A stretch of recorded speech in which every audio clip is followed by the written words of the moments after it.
¿Acaso un pasaporte define la dignidad de una persona? ¿Por qué en el Aeropuerto Internacional Jorge Chávez de Lima, el corazón del Perú, nuestros propios compatriotas enfrentan un escrutinio más severo, una muralla de sospechas que otros no conocen? ¿Cuál es la verdad impactante que se esconde detrás de esta humillante realidad? La historia de hoy es un puñetazo a los prejuicios, una revelación que les helará la sangre. Quédense con nosotros, porque esto apenas comienza. Mi nombre es Klaus Richter y mi oficina es una cabina de vidrio y acero en el área de control de inmigración del Aeropuerto Internacional Jorge Chávez. Este es mi campo de batalla diario. Como oficial de control migratorio, adscrito a un programa de cooperación internacional con la policía peruana, ya han pasado 5 años, casi sin darme cuenta. Cada vez que me siento en esa silla, bajo la luz fluorescente que parece absorber el alma, un suspiro profundo se me escapa. Recibir un pasaporte, verificar los datos biométricos, examinar con lupa los visados y los registros de estadía. Esa es mi monótona sinfonía. Para el viajero, sé que este es un momento de tensión suprema, el umbral entre dos mundos. Para mí, es la rutina implacable, el pan de cada día. Especialmente en estos tiempos, donde el control migratorio se ha intensificado hasta niveles paranoicos. El Perú, por su ubicación estratégica, se ha convertido en una escala crucial, un puente para inmigrantes ilegales de países vecinos que, con desesperación, buscan una ruta hacia un futuro mejor en otras latitudes, ya sea en el norte del continente o cruzando el océano. Para frenar esta marea humana, el gobierno peruano, presionado por acuerdos internacionales, ha implementado una política de mano dura en sus fronteras. Se ha tejido una red de vigilancia tecnológica y se han endurecido las leyes, creando un sistema diseñado para detectar, detener y deportar a quienes intentan cruzar sin autorización. Las sanciones para los que permanecen en el país de forma irregular o para quienes facilitan el tráfico de personas son ahora más severas que nunca. Y a pesar de todo, el flujo no cesa. La desesperación es un río que siempre encuentra una grieta por donde filtrarse. Aunque la cantidad de migrantes de otras regiones ha disminuido, la realidad es que el número de personas provenientes de un país vecino, sumido en una crisis política y económica devastadora, ha aumentado de manera exponencial. La cola de hoy, sin duda, será un serpentín humano interminable. Hombres, mujeres y niños de todas partes del mundo, con sus vidas empacadas en maletas y sus destinos colgando de mi decisión, se paran frente a mí. Algunos tienen en sus ojos la chispa de la aventura, la promesa de unas vacaciones en Machu Picchu o el sabor del ceviche en la punta de la lengua. Otros, en cambio, llevan el rostro marcado por la ansiedad, una máscara de incertidumbre que conozco demasiado bien. Descifrar esas miradas se ha convertido en una parte tácita, y a veces dolorosa, de mi trabajo. El primer viajero del día es un ejecutivo estadounidense, impecablemente vestido, que viene a Lima para cerrar un negocio minero. Reviso sus documentos, le lanzo un par de preguntas de rutina. Sus respuestas son claras, concisas, cargadas de la confianza de quien se sabe dueño del mundo. No encuentro el menor resquicio para la duda. Sello su pasaporte con un golpe seco. Welcome to Peru. El siguiente es un grupo de turistas británicos, una familia. Los padres y sus hijos pequeños tienen la emoción pintada en la cara, vienen a recorrer el camino inca. Verifico sus papeles, les dedico una sonrisa forzada a los niños y les doy el paso. Disfruten su viaje. En medio de estos momentos triviales, de repente me golpea la conciencia del peso que cargo. Un solo juicio, un gesto, una palabra mía, puede alterar el curso de un viaje, o incluso, el de una vida entera. Últimamente, debo ser más precavido. Las directivas cambian constantemente, los protocolos se vuelven más enrevesados. La amenaza del crimen organizado, la inmigración ilegal, la falsificación de documentos. Debo sopesar todos esos factores y tomar una decisión en segundos. Un día, mientras inspeccionaba el pasaporte de un pasajero, algo me pareció sospechoso. El estado del documento era extraño, las páginas ligeramente onduladas, como si hubiera sufrido un accidente. Lo normal, mi entrenamiento, me gritaba que lo enviara de inmediato a la sala de inspección secundaria. Pero al levantar la vista, me encontré con su mirada. Había una honestidad cruda en sus ojos, una vulnerabilidad que desarmaba. Mi instinto, afilado por años de experiencia, me susurró que era un viajero inocente. Así que decidí hacer algo inusual. En lugar de enviarlo al temido cuartito, le pedí que me explicara con detalle qué le había ocurrido a su pasaporte. El hombre, un ingeniero alemán, pareció dudar un instante, pero luego respondió con una sinceridad casi infantil. confesó que su pasaporte se había caído accidentalmente en la lavadora junto con sus pantalones. Según el reglamento, esa era una razón más que suficiente para una revisión exhaustiva. Sin embargo, decidí creerle. Quizás fue una apuesta arriesgada. Pero confié en su actitud sincera, en esa intuición que se cultiva tras ver pasar miles de rostros. Mi juicio resultó ser correcto. Más tarde me enteré de que era un especialista que venía a reparar una turbina crucial en una central hidroeléctrica en la sierra. Gracias a mi decisión, pudo llegar a tiempo y evitar un apagón que habría afectado a miles de personas. Esa experiencia me enseñó algo fundamental: las reglas son importantes, sí, pero dentro de su marco, el juicio humano, la empatía, es indispensable. No todas las situaciones se pueden medir con la misma vara. Comprendí que, a veces, hay que confiar en la experiencia y en el instinto, y dar un tratamiento personalizado, humano. Una mañana, llegué al trabajo como siempre, pero la atmósfera en la oficina era eléctrica, densa. Mis colegas estaban agrupados, discutiendo con rostros serios. Me acerqué para escuchar. El tema, como ya era costumbre, era la inmigración ilegal desde el país vecino.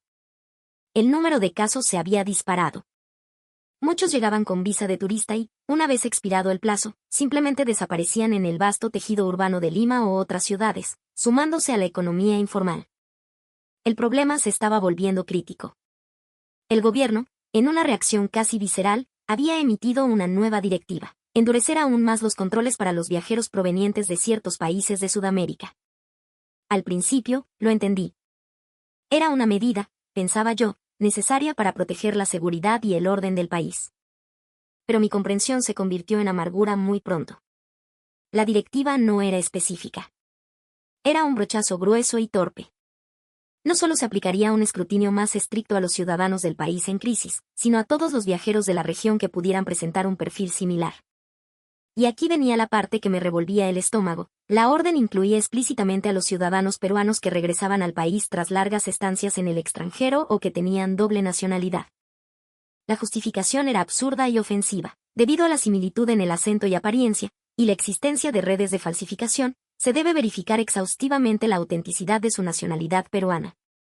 Los peruanos, en su mayoría, siempre han sido viajeros honestos, gente orgullosa de su pasaporte. Pensar que debía aplicarles el mismo filtro de sospecha me llenaba de una profunda pesadumbre. Era inaceptable causarles problemas innecesarios a ciudadanos inocentes en su propia tierra. Pero yo era un oficial, y no podía desobedecer las órdenes. Desde ese día, cada vez que atendía a un viajero de la región, y en especial a un peruano, sentía un nudo en la garganta. Incluso si sus documentos estaban en perfecto orden, me veía obligado a hacer preguntas adicionales, a escudriñar sus respuestas, a veces incluso a llevarlos a la sala de inspección secundaria. Ver la confusión y la indignación en sus rostros era como recibir una pequeña puñalada. Recuerdo un caso que se me grabó a fuego. Una familia peruana, que vivía en España, regresaba de vacaciones. La emoción de los niños era contagiosa. Sus ojos brillaban con la promesa de ver a sus abuelos, de comer un buen lomo saltado. Habían planeado ese viaje por meses. Pero el protocolo era el protocolo. Por una minúscula inconsistencia en las fechas de sus pasajes de salida, tuve que someterlos a una revisión adicional. Tuve que llevarlos a la sala secundaria. Después de más de 2 horas de espera y un interrogatorio humillante, se confirmó su inocencia. Era un simple error de la aerolínea. Cuando salieron de la sala, la alegría se había esfumado de sus rostros.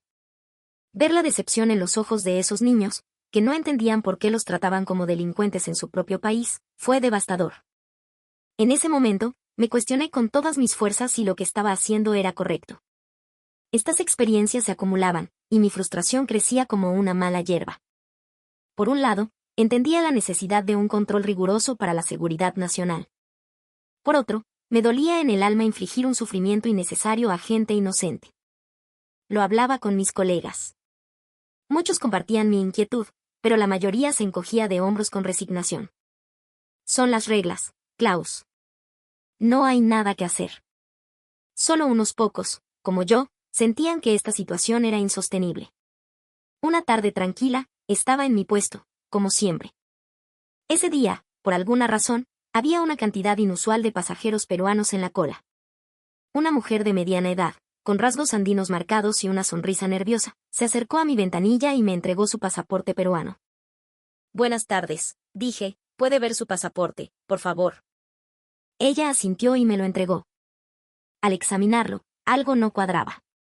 La foto y su rostro tenían una diferencia sutil, casi imperceptible, pero estaba ahí. No podía identificarla con certeza. Decidí hacer algunas preguntas. ¿En qué parte del Perú vive usted, señora?, pregunté. Dudó un instante antes de responder. En Lima. ¿En qué distrito de Lima?, insistí. Esta vez, su respuesta fue aún más lenta. En Miraflores.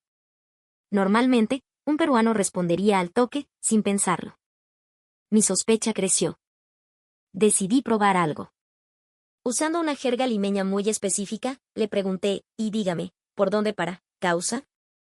¿Conoce la avenida La Marina? En ese instante, su rostro se congeló. Su expresión fue un libro abierto, no había entendido una sola palabra. Estaba seguro. Esta persona no era peruana. Disculpe, ¿podría esperar un momento, por favor? Necesitamos hacer una verificación adicional, le dije. Su rostro se tornó pálido. Justo cuando me disponía a escoltarla a la sala de inspección, la mujer empezó a gritar algo en un español con un acento marcadamente extranjero, se dio la vuelta y echó a correr. Por suerte, con la ayuda de mis compañeros, fue reducida rápidamente. La investigación confirmó mis sospechas. Era una ciudadana del país vecino. Estaba intentando hacerse pasar por peruana para quedarse ilegalmente en el país. El incidente me dejó un impacto profundo.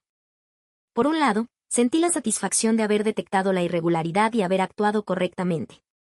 Pero por otro, mi corazón estaba apesadumbrado. Me aterraba pensar que por culpa de casos como este, los viajeros peruanos inocentes serían sometidos a un escrutinio aún más riguroso, a una sospecha aún más injusta. A partir de entonces, agudicé mi método. No solo verificaba documentos. Me esforzaba por detectar la verdad a través de la conversación, del lenguaje no verbal. Al mismo tiempo, intentaba no caer en la trampa de la desconfianza generalizada. Empecé a estudiar por mi cuenta sobre la cultura peruana, sus regiones, sus jergas, sus tendencias. Quería poder mantener una conversación natural para discernir la intención real del viajero. Sin embargo, los problemas seguían ocurriendo. Y un día, sucedió lo que tanto temía. Desde que empezó la mañana, tuve un mal presentimiento, una sensación de que algo iba a salir mal. Y así fue. Fue el día en que tuve mi primer enfrentamiento directo con una familia de peruanos. Eran 4, los padres y 2 niños que parecían estar en primaria. Cuando los vi por primera vez, sus rostros irradiaban una felicidad pura. Los ojos de los niños chispeaban con la emoción de volver a casa por Navidad. Los padres se veían radiantes. Sus documentos estaban impecables, su motivo de viaje, claro como el agua. Pero entonces, casualmente, los escuché hablando entre ellos en un perfecto castellano con acento de la sierra, mezclado con algunas palabras en quechua. Y la directiva era clara, cualquier uso de lenguas nativas debía ser verificado para descartar códigos. Era una estupidez monumental, una regla racista y absurda, pero era la regla. Disculpen, voy a necesitar que me proporcionen documentación adicional, dije, y vi cómo sus expresiones se transformaban en un instante. Confusión, inquietud, y luego, una chispa de indignación. El padre, en un inglés perfecto, me cuestionó, ¿por qué? ¿Hay algún problema con nuestros papeles?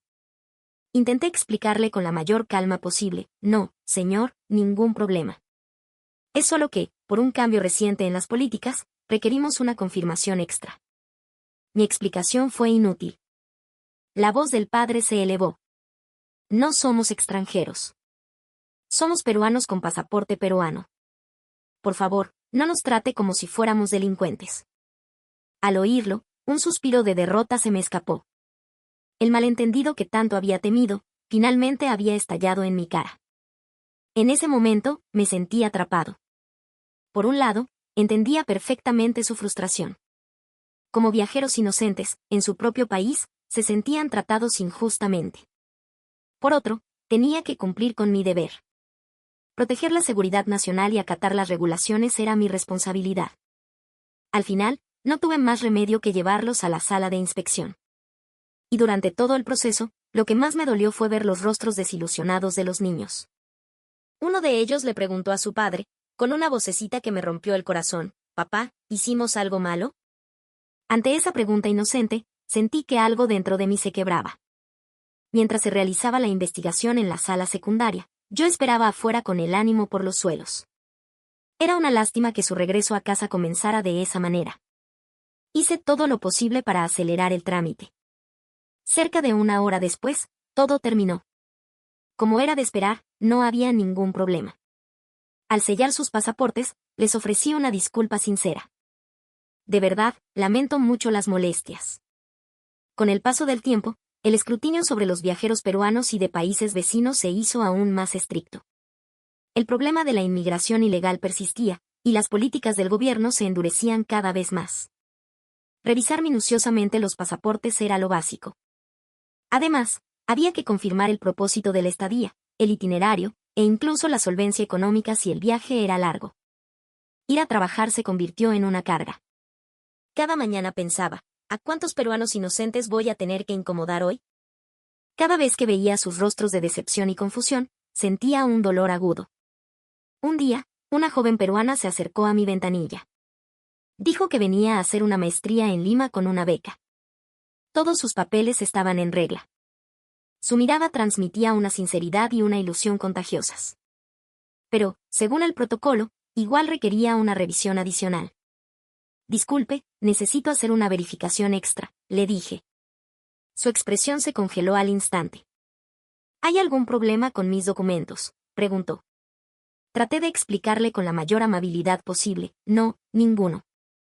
Es solo que, por la política actual, estamos realizando verificaciones adicionales a todos los viajeros de la región». Sus ojos se llenaron de decepción. Mientras la acompañaba a la sala secundaria, no dejé de disculparme. Pero a pesar de mis disculpas, su rostro permanecía tenso. Afortunadamente, la revisión fue rápida y obtuvo el permiso de ingreso. Sin embargo, la emoción y la expectativa que tenía al llegar habían desaparecido por completo. Mientras sellaba su pasaporte, le dije: «De verdad, lo siento mucho. Espero que su vida de estudiante aquí sea excelente». Ella me miró fijamente por un momento y luego dijo: «Probablemente no sea su culpa. Pero es muy triste que esta experiencia sea el primer recuerdo de mi regreso a mi propio país». Al escuchar esas palabras, mi corazón se hizo trizas. A medida que pasaba el tiempo, tuve más interacciones con viajeros peruanos. Y sus reacciones empezaron a sorprenderme. Eran diferentes a lo que esperaba. Aunque algunos se molestaban o se quejaban, con toda razón, la mayoría mostraba una calma y una comprensión asombrosas. Un día, una pareja de peruanos de mediana edad llegó a mi ventanilla. Como de costumbre, les informé que necesitaban una revisión adicional. Sus rostros se ensombrecieron por un segundo, pero enseguida me dedicaron una sonrisa cálida. El esposo dijo: «Entiendo. Usted solo está haciendo su trabajo, ¿verdad? En muchos países pasa lo mismo. Lo comprendemos». Su actitud madura me conmovió profundamente. Y al mismo tiempo, sentí una culpa aún mayor. El hecho de estar causando problemas a gente tan comprensiva me hacía sentir miserable. En otra ocasión, llegó un joven estudiante peruano que venía de un intercambio en el extranjero. Cuando le pedí la revisión adicional, un atisbo de decepción cruzó su rostro. Pero rápidamente sonrió y dijo: «No hay problema. Sé que este proceso es necesario. Entiendo lo difícil que debe ser su trabajo». Sus palabras me hicieron sentir aún peor. Causarle problemas a un joven tan consciente y educado me resultaba doloroso. Estas experiencias se acumulaban, y mi conflicto interno se agudizaba. Por un lado, me sentía conmovido por la madurez y la decencia de los peruanos. Por otro, me sentía cada vez más culpable por la carga que les imponíamos. Hablando con mis colegas, descubrí que no era el único con estos dilemas. A menudo nos reuníamos para discutir el problema, buscando una manera de proteger la seguridad del país sin pisotear la dignidad de los viajeros inocentes. Uno de mis compañeros, un peruano llamado Javier, sugirió: «¿Y si aprendemos nosotros un poco de quechua, o algunas jergas de las diferentes regiones? Quizás así, al comunicarnos con ellos, podamos ayudar un poco». La propuesta fue aceptada por todos. Empezamos a quedarnos después del trabajo para aprender frases básicas y estudiar la riqueza cultural del Perú. Quizás fue gracias a esos esfuerzos pero la situación empezó a cambiar ligeramente. Al comunicarnos con los viajeros peruanos, un simple saludo en quechua como Ayin Yachu o una frase coloquial como ¿qué tal?, causa, hacía que sus rostros se iluminaran un poco. Vimos un rayo de esperanza. Quizás ese era el primer paso hacia un entendimiento mutuo. Por supuesto, las reglas seguían siendo las reglas, y las revisiones adicionales, necesarias. Pero ahora, intentábamos manejarlas de una manera diferente. Con una actitud más amable, más empática, y tratando de ser lo más rápidos y eficientes posible. Aún así, el hecho de que muchos peruanos seguían sintiéndose incómodos me dolía. Pero no me rendí. Me decía a mí mismo que algún día, sin duda, lograríamos construir un sistema mejor. Sentía que no podía seguir de brazos cruzados. Ser testigo diario de los inconvenientes que sufrían los viajeros peruanos me convenció de que tenía que hacer algo para cambiar la situación. Armándome de valor, solicité una reunión con mi superior. Señor, creo que el proceso de revisión actual para los viajeros sudamericanos, y en especial para los peruanos, es problemático, le dije. La expresión de mi jefe se tornó seria, pero no me detuve. Viajeros inocentes están sufriendo un estrés innecesario. Y esto, además, daña la imagen de nuestro país. Mi superior suspiró y respondió, Klaus, entiendo perfectamente lo que sientes. Pero la seguridad fronteriza es primordial. Con los problemas actuales de terrorismo e inmigración ilegal, ¿qué otra cosa podemos hacer? No me di por vencido.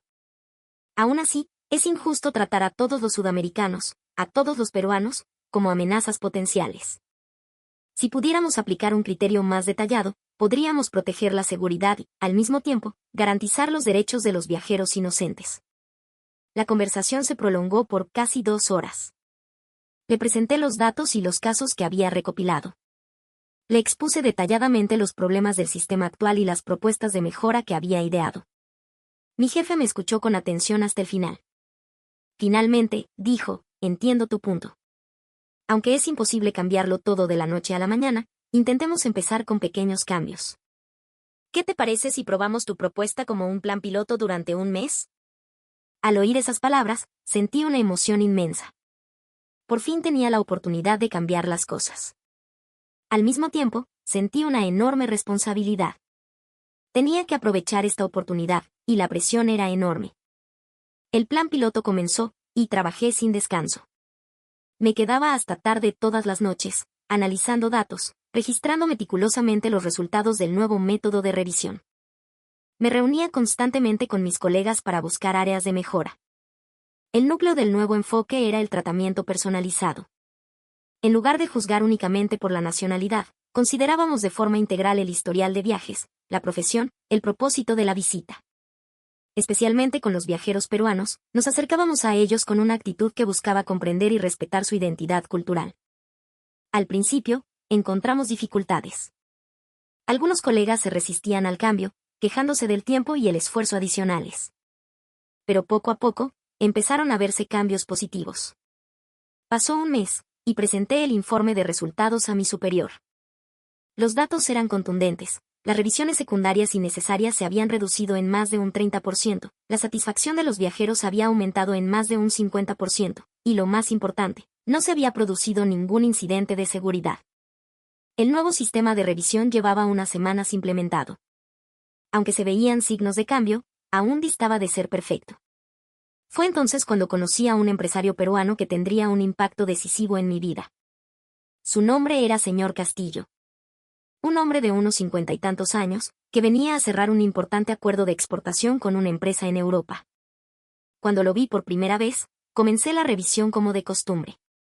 Pero pronto me di cuenta de que era alguien especial. Buenas tardes, señor Castillo. ¿Cuál es el motivo de su viaje?, pregunté. Con un inglés impecable, respondió, vengo a una reunión de negocios. Estaré fuera por 3 días. Siguiendo el protocolo, tuve que hacerle preguntas adicionales. ¿Ha viajado antes a Europa? Su respuesta me sorprendió. Sí. Esta es mi 20ª visita. Durante los últimos 10 años, he venido a hacer negocios cada año. Revisé su pasaporte y, efectivamente, estaba lleno de sellos de entrada europeos. Aún así, según las normas, tenía que realizar una confirmación adicional. Disculpe, necesito hacer una verificación. ¿Podría esperar un momento? Su reacción me dejó atónito. Por supuesto, entiendo, dijo con una sonrisa. Sé que su trabajo no es fácil. Es un procedimiento necesario para la seguridad de todos, ¿verdad? Su actitud comprensiva me conmovió. La mayoría de los viajeros en esa situación muestran molestia o impaciencia. Pero el señor Castillo era diferente. Durante el proceso de verificación, conversamos. Me habló de sus experiencias. La primera vez que viajé, debo admitir que estos trámites me parecieron una molestia. Pero con el tiempo, empecé a entender. Ustedes solo hacen su trabajo, y al final, es por la seguridad de todos. Sus palabras resonaron profundamente en mí. Muchas gracias, señor Castillo. Ojalá más gente pudiera entenderlo así. Luego, dijo algo que me dejó pensando. Pero ustedes también necesitan ser más flexibles. No es correcto ver a todos los latinos como una amenaza potencial. Sus palabras me dejaron sin respuesta por un momento. Sabía que tenía razón, pero al mismo tiempo sentí la necesidad de explicarle el sistema actual. Sí, lo entiendo. De hecho, últimamente estamos intentando mejorar el sistema. Solo que no es tan fácil como parece, le confesé. El señor Castillo sonrió. Claro, el cambio siempre es difícil. Pero lo importante es que lo están intentando. Ese esfuerzo, algún día, traerá un gran cambio. Sus palabras me dieron un coraje inmenso. Me reafirmaron en que el trabajo que estaba haciendo tenía sentido. El encuentro con el señor Castillo fue breve, pero su impacto en mí fue profundo y duradero. Su comprensión y sus sabios consejos me dieron una dirección más clara para el futuro. Después de conocer al señor Castillo, me sentí más motivado que nunca. Sentí que ya no podía limitarme a seguir las reglas, sino que debía construir un sistema de revisión que fuera verdaderamente justo y eficaz. Junto con mis colegas, iniciamos un nuevo proyecto. Nuestro objetivo era claro: mantener la seguridad nacional sin imponer una presión innecesaria a los viajeros inocentes. Era un desafío enorme, pero nos entregamos a él con pasión. Primero, nos centramos en el análisis de datos. Analizamos exhaustivamente los registros de entrada, los casos de inmigración ilegal y los antecedentes delictivos de los últimos años. El resultado fue un descubrimiento sorprendente: juzgar el nivel de riesgo basándose únicamente en la nacionalidad era ineficaz. Con base en este hallazgo, desarrollamos nuevos criterios de revisión. Un sistema que, en lugar de la nacionalidad, consideraba de forma integral el historial de viajes, la profesión y el propósito de la visita de cada individuo. Especialmente para los peruanos, tuvimos en cuenta su alto sentido del civismo y su estabilidad económica. Cuando empezamos a aplicar el nuevo sistema, los cambios fueron asombrosos. Las revisiones secundarias innecesarias disminuyeron en más de un 60%. La satisfacción de los viajeros aumentó. Y, al mismo tiempo, los casos de inmigración ilegal y delincuencia, paradójicamente, disminuyeron. Nuestros esfuerzos empezaban a dar sus frutos. El cambio más grande se produjo en mí. Dejé de ser un simple oficial de revisión atado a las reglas, para convertirme en una especie de mediador cultural que se comunicaba y trataba de entender a los viajeros. Por ejemplo, una vez atendí a un joven estudiante peruano que venía de una zona remota de la Amazonía. Era su primer viaje al extranjero y estaba visiblemente nervioso. Le sonreí amablemente y le dije: «Buenos días. Bienvenido. Que tenga un excelente viaje». Sus ojos se abrieron como platos. «Habla usted como nosotros», exclamó. «Gracias. He aprendido un poco porque quiero conocer la cultura peruana». Con solo esa breve conversación, pude sentir cómo su nerviosismo se disipaba. Estos pequeños cambios, sumados, crearon una gran diferencia. Los viajeros dejaron de vernos como controladores fríos y empezaron a considerarnos guías amables. Cada vez que veía sus sonrisas, mi corazón se llenaba de calidez. Por supuesto, las dificultades persistían. Algunos colegas se resistían al cambio, y desde las altas esferas seguía habiendo preocupación. A veces, había quienes intentaban aprovecharse de nuestros esfuerzos para entrar ilegalmente. Pero, a pesar de todo, seguiríamos avanzando. Seguiríamos esforzándonos por crear un sistema mejor, por entender más culturas. Y sueño con que, algún día, todos los viajeros puedan cruzar las fronteras con una sonrisa. El punto de partida de todos estos cambios fueron los viajeros peruanos. jamás lo olvidaré. Fue gracias a su comprensión, su madurez y su paciencia que pudimos llegar hasta aquí. Por eso, todavía hoy, cada vez que veo a un viajero peruano entrar en la zona de control, siento una gratitud especial. Comienza la segunda historia. En este lugar, una estudiante europea le grita ladrona a una estudiante peruana. Muchos amigos se quedan impactados por las palabras de la europea, mientras que la estudiante peruana, señalada como ladrona, se siente profundamente humillada. ¿Qué intriga se esconde detrás de esta escena? Veamos ya mismo la historia de hoy. Hola, soy María y vivo en Barcelona, España. Antes, odiaba profundamente a la gente de Latinoamérica. Crecí en un entorno que me obligó a pensar que todos los países de allá eran atrasados y pobres. La Barcelona donde vivo, capital de Cataluña en el noreste de España, es una joya a orillas del Mediterráneo. Es famosa por la arquitectura de Antoni Gaudí, como la Sagrada Familia, el Parque Güell, la Casa Milà y la Casa Batlló. También alberga museos increíbles como el Museo Picasso, la Fundación Miró y el Museo Nacional de Arte de Cataluña. La gastronomía de Barcelona es un festín de mariscos frescos del Mediterráneo, y se pueden saborear platos tradicionales como las tapas y la paella. Además, la ciudad vibra con festivales durante todo el año y tiene playas hermosas cerca del centro, atrayendo a millones de turistas.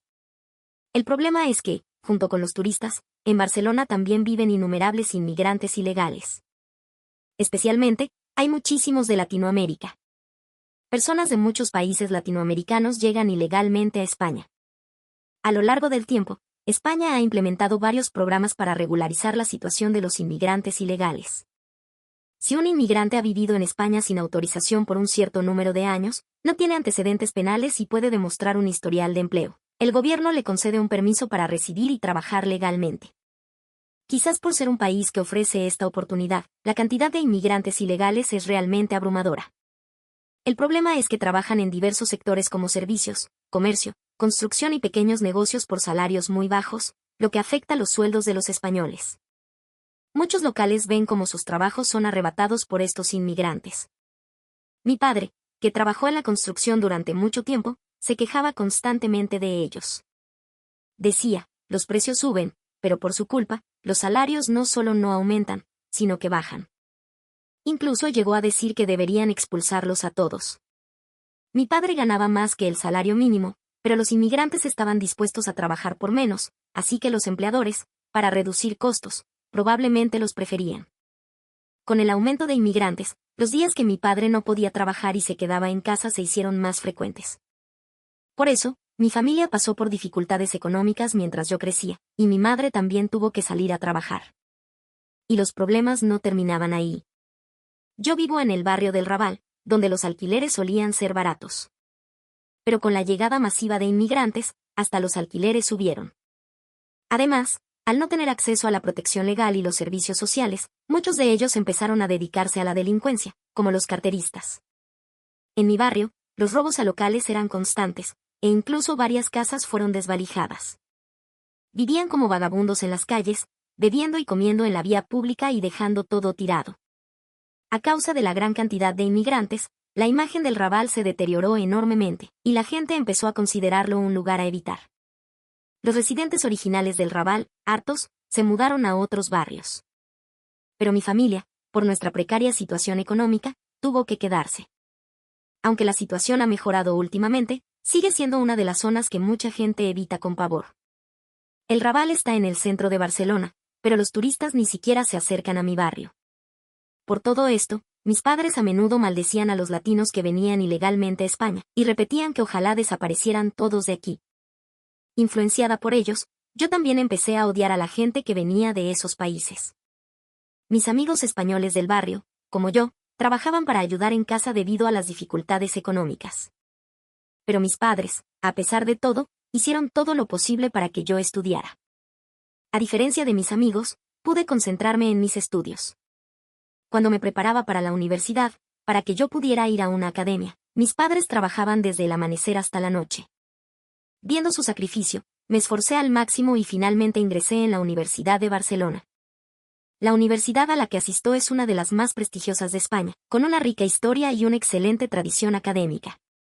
Fundada en 1450, es una de las más antiguas del país.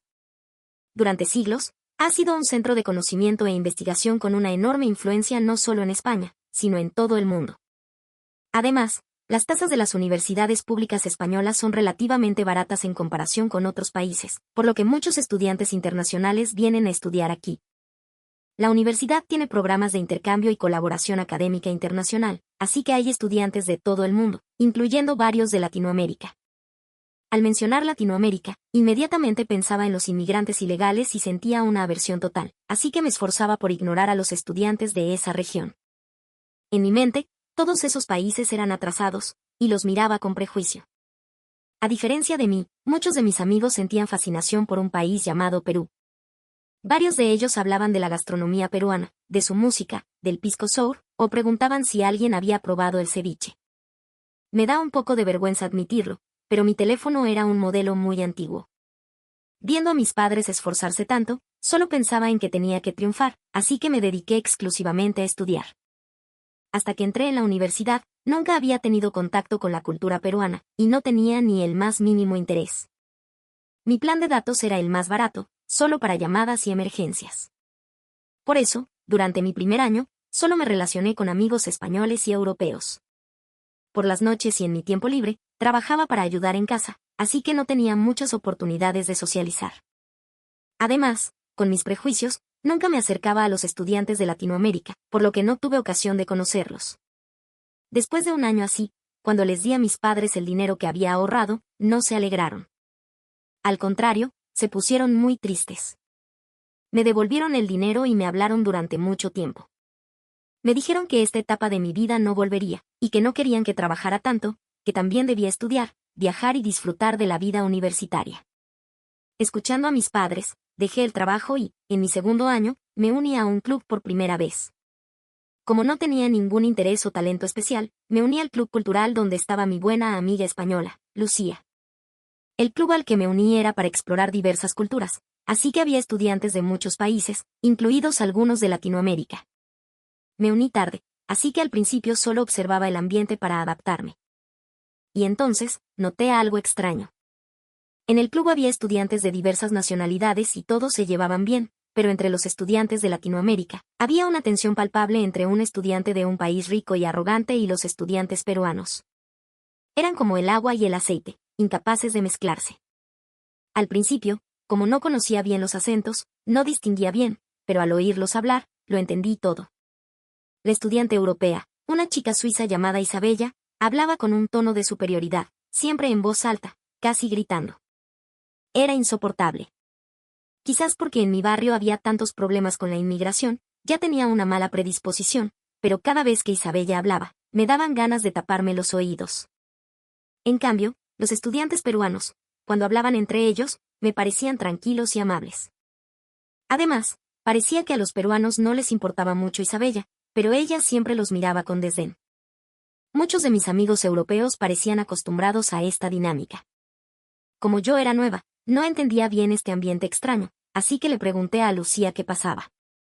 Lucía me contó que una vez, mientras el club estudiaba la historia y cultura de América Latina, Isabella dijo delante de un estudiante peruana que Perú era solo un país de ruinas y llamas, y que toda su cultura era primitiva y copiada de los colonizadores.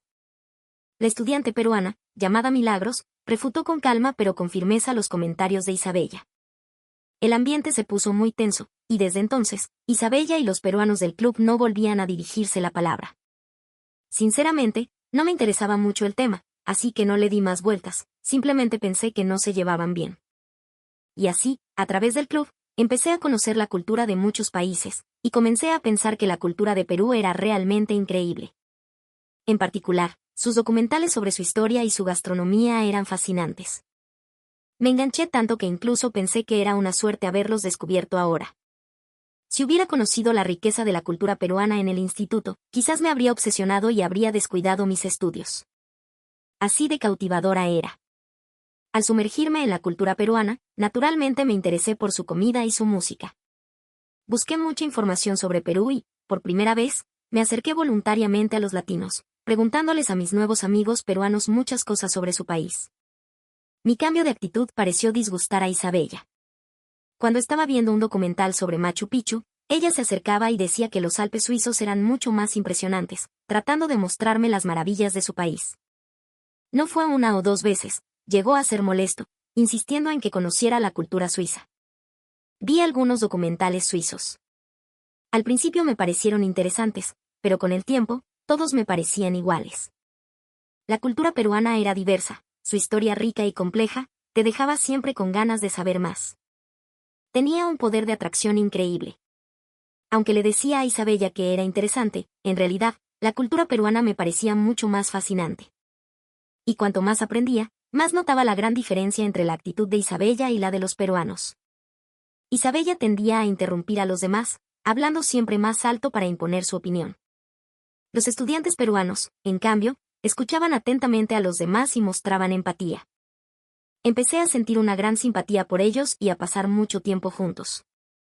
No era solo yo, muchos de mis amigos europeos parecían preferir a los estudiantes peruanos antes que a Isabella. Alrededor de los peruanos siempre había un grupo de amigos europeos, pero Isabella casi siempre estaba sola o con algún otro estudiante de un país rico que compartía su altivez. Aunque no lo decíamos abiertamente, a muchos no nos gustaba esa actitud de interrumpir y querer ser siempre el centro de atención. En medio de esta atmósfera tensa, ocurrió un incidente en el club. Ese día, el club había decidido proyectar una película peruana. Cuando entré en el aula del club, ya había muchos amigos reunidos y el ambiente estaba muy caldeado. Me acerqué para ver qué pasaba y vi a Isabella gritándole «ladrona» a Milagros, la estudiante peruana. Isabella decía que había llegado temprano, había dejado su bolso para ir al baño, y al volver, solo estaba Milagros en el aula. Y cuando regresó, su cartera de marca, muy cara, había desaparecido de su bolso. Milagros, que estaba en el aula preparando la proyección, dijo que no se había dado cuenta de quién había entrado y que ni siquiera había tocado el bolso de Isabella. Pero Isabella insistía en que Milagros le había robado, gritando que debían registrar su bolso. Milagros, muy ofendida, repetía que ella no había robado nada. Isabella dijo, ustedes los peruanos son de un país pobre, son todos unos ladrones, por eso roban. Incluso llegó a decir cosas despectivas sobre Perú. Milagros, probablemente sintiéndose terriblemente humillada, vació todo el contenido de su bolso para demostrar que no tenía nada. Al final, la cartera no apareció, el incidente se cerró así, y la película peruana que íbamos a ver se canceló. Unas semanas después, fui testigo de algo impactante. Fui a ayudar al restaurante donde trabajaba a tiempo parcial. Es un bar de tapas muy famoso, siempre lleno de turistas, y como está cerca de la universidad, los estudiantes también vienen a menudo. Llevaba un año trabajando allí, conocía bien al dueño y a los demás empleados, y a veces iba a echar una mano si faltaba personal. Me dirigí al vestuario para cambiarme cuando vi a Isabella, la que acusó a Milagros de robarle la cartera. Aunque no éramos amigas, nos conocíamos del club, así que me disponía a saludarla, pero me quedé helada. Isabella estaba con un par de amigos. Cuando llegué, estaban pidiendo tapas y, al mismo tiempo, sacó de su bolso la misma cartera que dijo que le habían robado. La cartera de Isabella era de un rojo vivo, muy llamativa. Recordaba perfectamente cómo había presumido de que se la habían regalado sus padres. Me acerqué de inmediato y le pregunté si había encontrado la cartera. Isabella se sobresaltó al verme y, balbuceando, dijo que la había encontrado en el baño. Pero luego añadió, seguro que fue Milagros quien la robó y la escondió en el baño para recogerla más tarde. Sus palabras me dejaron sin habla. Recordaba claramente su discusión. Milagros había dicho que no se había movido del aula, mientras que Isabella repetía que había dejado el bolso para ir al baño y al volver, la cartera ya no estaba. Como tenía que trabajar, solo le dije, no digas tonterías. Ve y discúlpate con Milagros ahora mismo. Y entré en el vestuario. Unos días después, había una reunión del club. Fui al aula y, como llegué un poco tarde, ya estaban casi todos. Busqué a Isabella con la mirada. En cuanto nuestros ojos se cruzaron, ella desvió la vista. Delante de todos, le pregunté en voz alta, ¿te has disculpado ya con Milagros? Mis amigos nos miraron confundidos, e Isabella, bajo la atención de todos, se sintió muy incómoda. Probablemente por la presión, se dirigió a regañadientes a los amigos que estaban cerca de Milagros y dijo que parecía que se había equivocado, que había encontrado la cartera en el baño y que sentía haber causado un alboroto. Le pregunté, ¿no deberías disculparte directamente con Milagros? Pero Isabella parecía dispuesta a morir antes que disculparse con ella. En lugar de eso, empezó a buscar excusas. En ese momento, solo estaba Milagros en el aula. Es lógico pensar que fue ella. Sinceramente, es posible que la robara y la escondiera para recogerla después. Como Perú es un país pobre, es normal sospechar. La actitud de Isabella me enfureció. Delante de todos, le grité, e incluso dije cosas despectivas sobre su propio país. Puede que no haya estado nunca en Perú ni en Suiza, pero es obvio que Perú es mucho más civilizado. En mi barrio, el Raval, hay muchos inmigrantes ilegales de países pobres. Por eso, yo también pensaba que todos esos países eran atrasados. Entre ellos, hay muchos latinos que trabajan por salarios de miseria. Y los que he visto, son a menudo ruidosos y sucios. Pero ¿sabes qué? En toda mi vida, jamás he visto a un solo inmigrante ilegal de Perú. ¿Será que, como dices, los países de los que vienen están tan mal que tienen que venir ilegalmente a España a trabajar por una miseria? ¿Perú, un país de ladrones? Si tu país es tan rico como dices, ¿por qué los peruanos no necesitan venir aquí ilegalmente? No estoy de acuerdo con que llames a Perú un país de ladrones. Es más, Isabella, viéndote a ti, creo de verdad que tu mentalidad es la de un país atrasado. Mis palabras hicieron que muchos amigos miraran fijamente a Isabella. Ella, temblando de rabia, me fulminó con la mirada, pero no pudo decir ni una palabra. Isabella y sus pocos amigos me miraron con odio, pero nadie refutó lo que dije. Después de mi discurso, Isabella y sus amigos recogieron sus cosas y se fueron del aula. Por un momento, me preocupé por si me había pasado de la raya y había arruinado el ambiente del club. Pero, para mi sorpresa, los amigos que se quedaron estaban más contentos. Después de que se fueran, muchos amigos fueron a consolar a Milagros, que había sido acusada injustamente. Le dijeron que les encantaba la cultura peruana, su cine, su música, pero que por culpa de Isabella no podían disfrutarla plenamente. Incluso hubo quien me dijo, bien hecho, María. Y entonces, me enteré de algo sorprendente, que en realidad, muchos de los problemas de inmigración y delincuencia en otros países latinos eran causados por la influencia de vecinos en crisis, no por los propios locales. Sí, como decía Isabella, su entorno era tan superior, ¿por qué esa mentalidad tan cerrada y prejuiciosa? Realmente no lo entendía. Espero que toda esa gente con mentalidad prejuiciosa pueda volver a sus países. Ahora, sin Isabella y su grupito interrumpiendo cada vez que se mencionaba la cultura peruana, en el club podemos disfrutarla mucho más. Últimamente, incluso cocinamos platos peruanos. Cuanto más conozco Perú, más me parece un lugar increíble. Viendo a mis amigos peruanos, se nota que vienen de un lugar muy desarrollado. Existen fronteras invisibles en el mundo, pero a veces, los muros más altos y sólidos los construimos en nuestros propios corazones. Las dos historias de hoy han retratado cómo esos muros mentales, por la honestidad y la sinceridad, se derriten silenciosa pero firmemente. El oficial de inmigración húngaro y la estudiante española, María. Ambos, con trasfondos y vivencias diferentes, miraban el mundo a través de un lente de prejuicio y vaguedad. Sin embargo, lo que pulió ese lente y les permitió ver una realidad nítida y verdadera fue la inalterable honestidad de la gente de Perú, ese país lejano. Primero, recordemos lo que ocurrió en el aeropuerto de Lima. Klaus se debatía entre el rigor de su deber y su conciencia como ser humano. Las reglas son indispensables para mantener el orden social, pero a veces, se convierten en un arma que hiere el corazón de los inocentes. Lo que le dolía era la impotencia de tener que mirar con sospecha y el remordimiento hacia esos viajeros peruanos que, a pesar de todo, le respondían con una sonrisa y comprensión. ¿Recuerdan las palabras del empresario, el señor Castillo? El cambio siempre es difícil, pero lo importante es que lo están intentando. A pesar de recibir un trato que podría considerarse injusto, fue capaz de ponerse en el lugar del otro e incluso darle palabras de aliento. Esa actitud madura no solo fue un alivio para Klaus, sino también el catalizador que le hizo valorar el orgullo y la misión de su propio trabajo. Dejar de ver la nacionalidad como una etiqueta y empezar a ver a la persona que tenía delante. Al comprender esta importancia, actuó para cambiar el sistema. La fuente de su coraje fue, sin duda, la dignidad silenciosa que le dejaron innumerables viajeros peruanos. Ahora, pensemos en la historia de María en Barcelona. En su duro entorno de vida, sufría por los sentimientos negativos que albergaba hacia los latinoamericanos. La ignorancia, a veces, engendra miedo y aversión.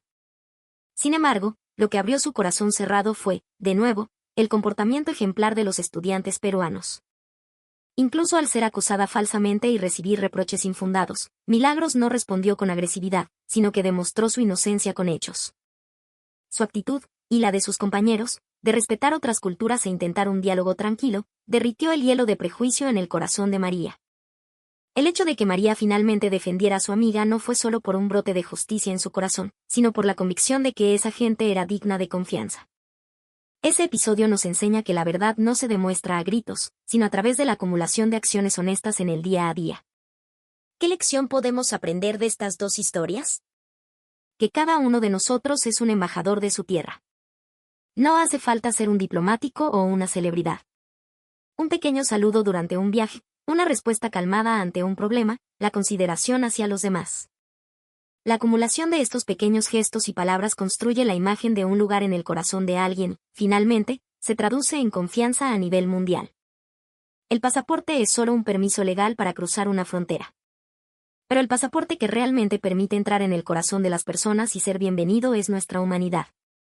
La honestidad, la razón y el respeto por el otro. Este pasaporte invisible no tiene fecha de caducidad y nadie puede arrebatárnoslo. No importa cuán estrictos sean los controles, no importa cuán profundos sean los prejuicios, si nos acercamos con un corazón sincero, algún día, nos entenderemos. La generosidad mostrada por el señor Castillo y la integridad mostrada por Milagros nos interpelan. ¿Qué rostro hemos mostrado hoy al mundo? ¿Nuestras acciones han encendido una cálida luz en el corazón de alguien? El mundo es vasto, y las fricciones causadas por las diferencias culturales y de costumbres probablemente nunca desaparecerán. Aún así, podemos dar el primer paso para intentar entender al otro. Como Klaus, que empezó a aprender la jerga local, o como María, que se interesó por la cultura peruana. Con solo un poco de curiosidad y la delicadeza de respetar al otro, podemos convertir cualquier muro en un puente. Al final de sus historias, ambos protagonistas viven sus días con un corazón mucho más ligero que antes. Porque ahora viven junto a nuevos amigos, unidos por el lazo de la confianza. Nosotros también deseamos vivir así. Creemos con nuestras propias manos un mundo más amable, donde podamos estrechar nuestros corazones por encima de las barreras del idioma y la cultura. Esperamos que las dos historias que les hemos traído hoy hayan dejado una pequeña calidez en sus corazones y se conviertan en una esperanza para el mañana. La honestidad nunca traiciona, y la amabilidad siempre llegará al corazón de alguien. Creemos que, en algún país lejano, la amabilidad de alguien hoy también está tejiendo una nueva historia. Muchas gracias por acompañarnos hasta el final. Si este video les ha inspirado de alguna manera,